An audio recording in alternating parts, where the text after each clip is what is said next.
All right, what's going on, guys? Welcome back to another fantasy football team by team preview here for uh it's what I do on my YouTube channel. It's a new series that I started yesterday. We covered the Minnesota Vikings and the Detroit Lions. Today we're going to go over the Packers, and there should be a video on the Bears later tonight.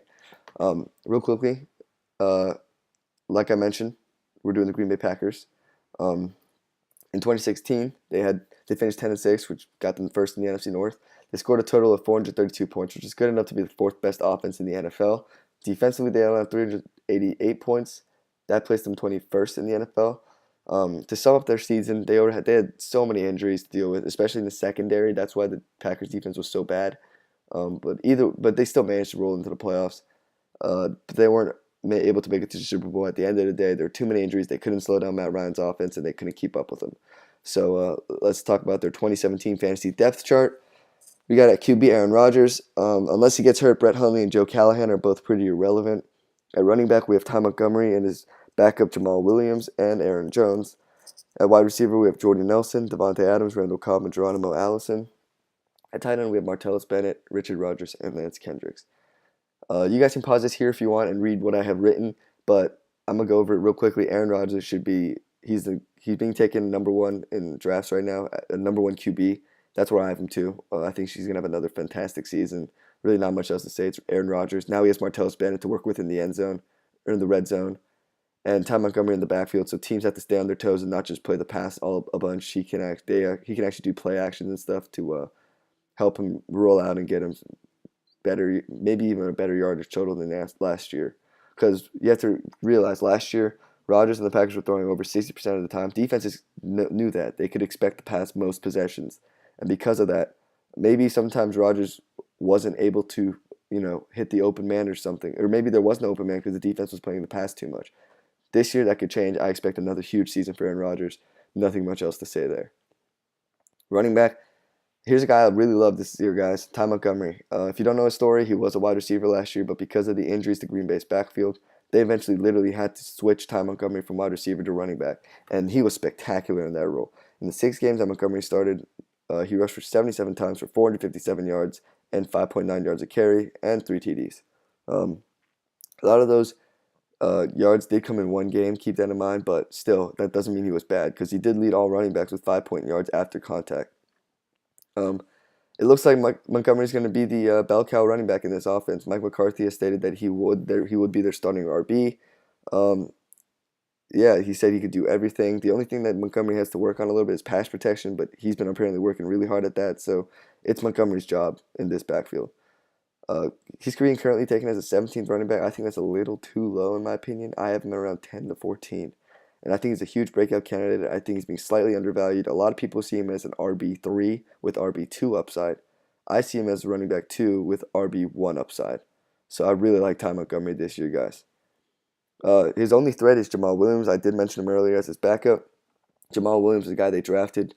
He's apparently solid at pass protection, but he's not been spectacular. And maybe he poaches a few goal line touches here and there, but it's Montgomery's backfield. I don't think Jamal Williams is a worry. At wide receiver, we have Jordy Nelson. In 2015, he tore his ACL. And in 2016, he came back and just picked up right where he left off. He had even better numbers. Um, Nelson's numbers might have been somewhat inflated due to the fact that the Packers did throw 62.7% of the time, which should not be happening again this season with Montgomery in the backfield. But and because of that, Nelson's numbers should slightly regress a little bit, maybe less touchdowns, maybe a few less receptions, a few less yards. But I think he's still going to post wide receiver 1 type numbers if he remains healthy, and he still should be one of the top fantasy wide receivers. Currently, he's being drafted as a 6th best wide receiver. I have him slightly lower at around 10, just like I said, because of that regression. But at the end of the day, Aaron Rodgers is playing QB. As long as Aaron Rodgers is QB for the Packers, Nelson's value should remain relatively the same. Next is Davante Adams. And I mentioned regression with Jordy Nelson. Davante Adams is a prime candidate for a lot of regression here. And I'll get to why. 2016, he really broke through. He set career highs in receptions with 75, career highs in yards with 997, and career highs in TDs with 12. Because, like I said, the Packers had no run game, they were forced to pass a ton, and Davante Adams just benefited from that. Like I said, he should really regress in 2017, guys. Randall Cobb did battle injuries a lot last season, but he's fully healthy now. Ty Montgomery's not going to be in the backfield, so that means they're going to pass less. and Martellus Bennett is there now. Um, you can't expect him to perform like he did in 2016.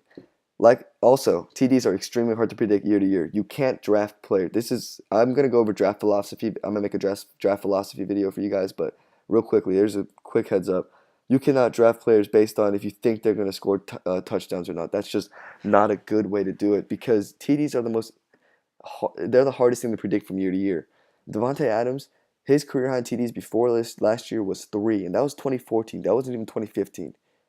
So in 2016, for you to predict that he would have 12, no, nobody could have predicted that. That's exactly what I'm saying. TDs are hard to predict. I don't expect Adams to just get 3 touchdowns again this season like he did in 2014, but maybe like 5 or 6. He's definitely not going to get over double digits, especially with Martellus Bennett there. Um, Currently, Adams is being drafted as around the 21st wide receiver, and I don't understand why. I think that's way too high. I have him around 40. I think it's because he scored 12 TDs, so they think he could be another red zone target or something and get a lot of TDs again. I just don't see it. I have him around 40. I think 21 is way too high for Davante Adams. Moving on to Randall Cobb. In 2014, Randall Cobb used to be really good. 91 receptions, 1,287 yards, and 12 TDs. But since then, his numbers have steadily dropped. In 2016, only 2 years later, Randall Cobb only managed to haul in 60 receptions for 610 yards and 4 TDs. Now you might look at that and say, okay, that's not awful. Keep in mind that the Packers passed over 60% of the time last season. So in that season, Cobb should really broke through because Aaron Rodgers was passing a ton, but he didn't.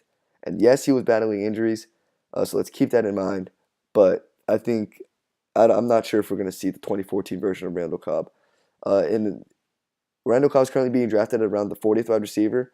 I have him somewhere around there, maybe a little bit lower. He's near Davante Adams in my rankings. So personally, in my opinion, if you're going to take a chance on either receiver, I would rather take a chance on Randall Cobb than Davante Adams. But that's just my personal opinion. Like I said, because touchdowns are hard to predict, and Randall Cobb should be getting more. I think he's going to put up more receptions than Davante Adams this season. But at around 40, I think he's worth a flyer, but nothing higher than that. Don't draft him higher and expect the 2014 version of Randall Cobb. That's just a mistake. So moving on to tight ends. 2016, Martellus Bennett had a career revival. He played alongside Rob Gronk and Tom Brady, and that's a big step up from playing alongside, Zach Miller and Jay Cutler. So Martellus Bennett in 2016 had 55 receptions for 701 yards and 7 TDs. In 2017, he's not playing with Tom Brady and Gronk anymore, but he still has Aaron Rodgers. Bennett's production should remain somewhat the same. He had to battle other targets in New England, like Edelman, like Gronk, like Amendola, Hogan, Dion Lewis, James White, etc., etc. And that's going to be what it's going to be like in Green Bay, too. You still have to battle for targets with Davante Adams, Jordy Nelson, Randall Cobb, and Ty Montgomery. Something that worries me a lot, not a lot, but it worries me a decent amount, is that Bennett was a lot better when Gronk was on the field with him. And I think that was because defenses have to pay attention to Gronk, and his impact is so huge that they had to maybe, play off Bennett or not focus on Bennett as much, and that allowed him to really play better. In Green Bay, when he's the main tight end guy, he's the main tight end, defenses can focus on him. And so because of that, maybe his numbers look a little less, but he's being drafted around he's being drafted as around the 8th tight end. That's around where I have him. Not because I expect for him to have a good season, but there aren't really that many great tight ends. I have Eric Ebron ahead of him, though. If that says anything. I know I mentioned it in my Lions video, but I think Ebron's a breakthrough candidate this season, and I have him over Martellus Bennett.